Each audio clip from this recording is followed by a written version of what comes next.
అన్నదమ్ములంటే ఇలా ఉండాలి అనిపించేలా ఉంటారు మెగా బ్రదర్స్. అయితే నాగబాబు గారు ఇండస్ట్రీలో మంచి గుర్తింపు దక్కించుకున్నారు. అందుకు గాను ఆయన చాలా ఇబ్బందులు ఎదుర్కొన్నారట. అన్నయ్యకు కష్టం వస్తే తమ్ముడు ఊరుకుంటాడా?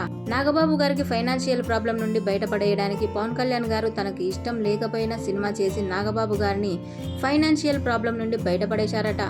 ఇంతకీ ఏంటా సినిమా అనుకుంటున్నారా? గబ్బర్ సింగ్. అప్పట్లో బాలీవుడ్ స్టార్ సల్మాన్ ఖాన్ నటించిన దబాంగ్ సినిమా చూపించి ఈ సినిమా మనం కూడా చేద్దామన్నారు. అయితే మొదట్లో పవన్ కళ్యాణ్ గారు ఆ సినిమా చేయడానికి ఒప్పుకోలేదట.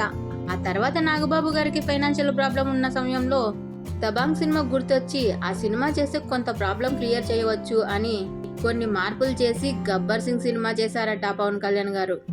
అన్నయ్య అప్పు తీర్చడానికి పవన్ కళ్యాణ్ సినిమా చేశాడా అంటూ విమర్శలు చాలానే ఎదుర్కొన్నారట పవన్ కళ్యాణ్ గారు. ఇలాంటి మరెన్నో ఇంట్రెస్టింగ్ వీడియోల కోసం లైక్ చేయండి, షేర్ చేయండి, తప్పకుండా సబ్స్క్రైబ్ చేసుకోండి. Thanks for watching.